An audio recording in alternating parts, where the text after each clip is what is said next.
This video is sponsored by The Chosen Prime. Link in the description down below. Special shout out to Levy Curry for helping me get this figure. And also not thanks to Levy Curry for almost killing the entire D&D party. Stupid fucking wand.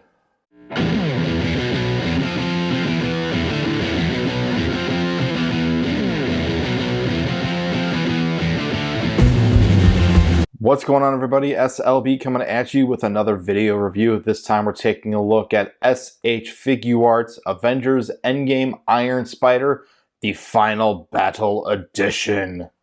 Before we get into the figure and all of his accessories, let's take a quick look at the packaging. The front of the box just has the figure standing there waiting for you to take him out. Both sides have product shots of the figure. Top of the box, nothing exciting. The bottom of the packaging has a QR code and some Japanese. Let's scan the QR code and find out where it takes us.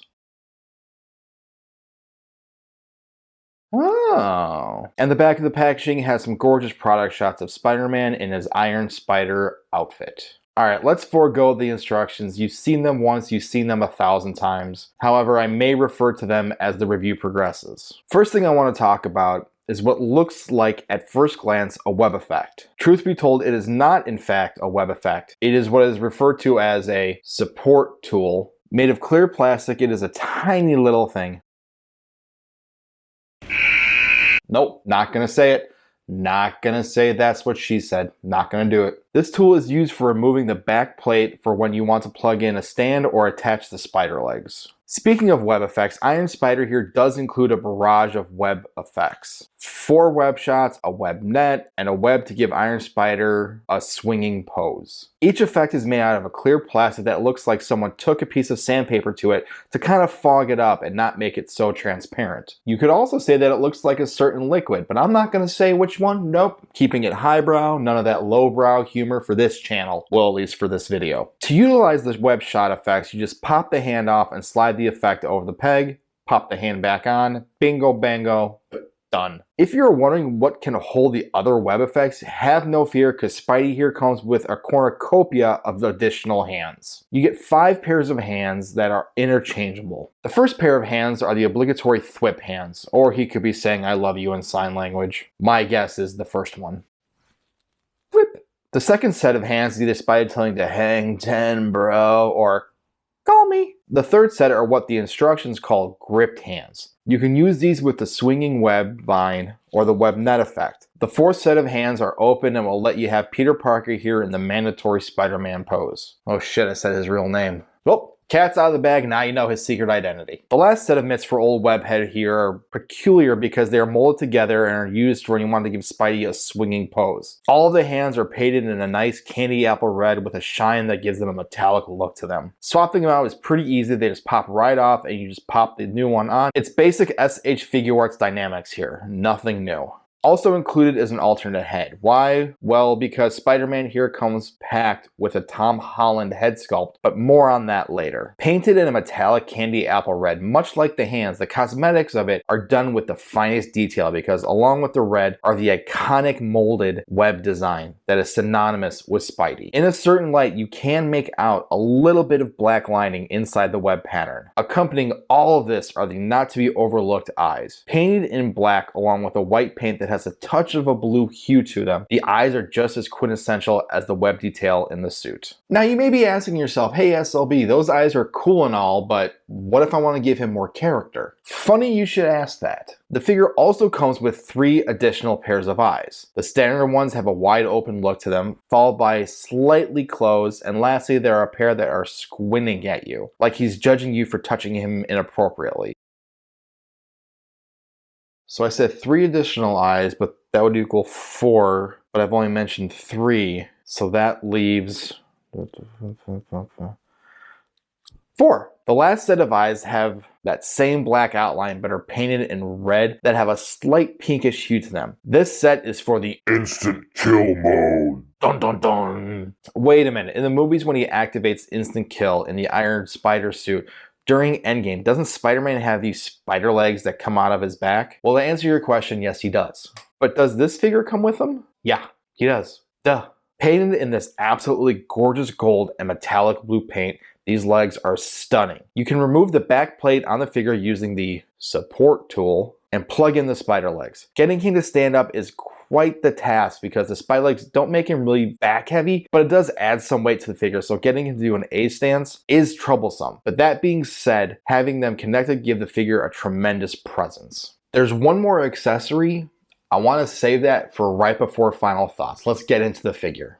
So now that the majority of the accessories are done, let's move on to the figure. And I gotta be honest, when I say this figure in and of itself is remarkable, I want to focus on the Tom Holland head sculpt briefly here because in my opinion, it is pretty damn close to the real thing. Like, look at this picture of Tom. Now look at the figure. Now look at them side by side. Pretty damn close, am I right? There is something missing, I just can't quite put my finger on it. Needless to say, the head sculpt is great. Oh, and I didn't mention it earlier, but if you want to swap the head, you just have to pop it off. Make sure though that you take the neck with it because the alternate head has a neck too. All right, now that we have Spider-Man here all costumed up, let's take a look at the figure as a whole. The paint on him is spectacular. From the top all the way to the bottom, the figure is so close to being spot on, it is uncanny. To be fair, there's only so much a company can do with a physical thing comparing it to a multi-million-dollar CGI suit on the big screen. The same metallic red from the hands and the head continues onto his arms and chest and look just as impressive. The gold accents against the blue and red in the chest almost have a pinstripe feel to them, and I love me some pinstripe. For as much detail there is in the chest area, the thighs don't have so much paint on them, and that's okay. You know the saying, too much of a good thing? Well, that's why I'm glad that they didn't add anything to this area because it would have been too much and almost unbearable. Even though there isn't any paint there is some molded detail, which is great. Continuing down to the shins and feet, the same motif as the chest is very present. Red and gold are featured here with a little bit of that dark blue. Did I mention that all this detail that's on the front is even on the back? No? Well, it is. Just try not to look at his ass though. The articulation on Iron Spider is your standard SH Figuarts articulation. He has everything that you would think comes from the company. He has butterfly joints in the shoulders, double jointed elbows, double bend at the knees too. Nothing new and exciting. However, when you get to the hips, there is this one section that is the interesting part here. For some reason, mine is super loose, then it dawned on me. If you want Spidey here to get a high kick, you just have to move this piece to the back, and Parker here can do the can-can.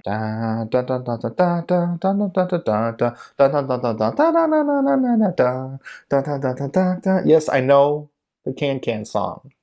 Don't judge. Having the figure next to all of my other SH Figuarts figures from the MCU, he fits in like that last puzzle piece. When it comes to the scale, I think he scales perfectly. He's short, but not too short. He looks marvelous. Pun intended. All right, now let's move on to that last accessory. The last accessory that comes with Iron Spider is a bit of a doozy. That's right, this figure comes with the Nano Gauntlet that the Hulk wears to snap everyone back into existence. Done in red plastic and painted in hot rod red, the Nano Gauntlet looks amazing. The glove has some silver and gold accent paints that are synonymous with its creator, Iron Man. That's not the kicker though. The fingers are articulated. At the base of each finger is a hinge and swivel that allows for a limited amount of mobility. But wait, there's more. The instructions say that the Nano Gauntlet can be attached to the S.H. Figuarts Endgame Hulk. You know, Smart Hulk, the one wearing the gray and purple onesie. Well, I did not get that figure. What I do have though is S.H. Figuarts Infinity War Hulk. And guess what? It fits. And guess what else? The fingers have enough movement to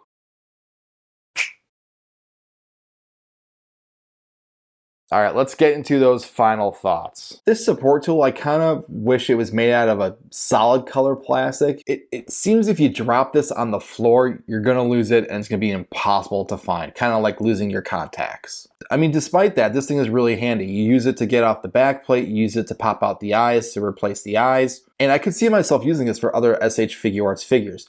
I would not recommend using this for Transformers though, because this plastic is kind of brittle and it could very easily break on the heavier plastic that comes with like third party and masterpiece Transformers figures. For the spider legs, I wish there was like maybe one or two more pegs on here to give it a tighter grip in the back. He just has the one hole, and for right now, if you just get it in there, come on, get in there. There we go. It fits in just fine. It's not super loose. It's a pretty decent fit. I just feel like it would be even tighter with an additional peg, because when you go to pose, it pops off. So that's kind of a bummer. I mean, all in all though, like all of his joints are not super tight. They're really nice and stiff to where I don't feel like I'm gonna break him if I just overbend it.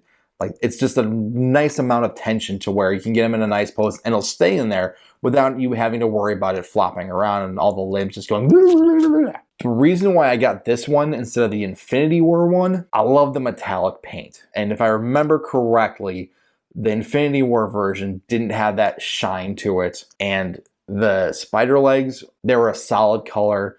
It wasn't this golden blue, which I think this looks beautiful compared to the solid gold paint. And another reason why I didn't get the Infinity War version is because, well, my friend pre-ordered this for me and I gave him money. So that's going to be about it for Iron Spider here. Let's just put him up here. Do you not want to stand up? Come on, stand up, stand up. There we go. Looks good, doesn't he? So if you like this video, hit that thumbs up button. Don't forget to share, subscribe, all that fun stuff. Hit the bell to get notified when I post new videos. I am trying really hard to get these videos out to you people. I'm working on it. Trust me, I got plenty of stuff to review. I'd like to thank my sponsor, The Chosen Prime, for sponsoring this video. Shop for thousands of figures, earn points on every purchase, anything over $150 or more, free shipping. Link again will be in the description down below. This is S.L.B. and this has been my review of S.H. Figuarts Avengers Endgame Final Battle Edition Iron Spider. Jesus Christ, that's a mouthful. And this is S.L.B. saying, thanks, Levy.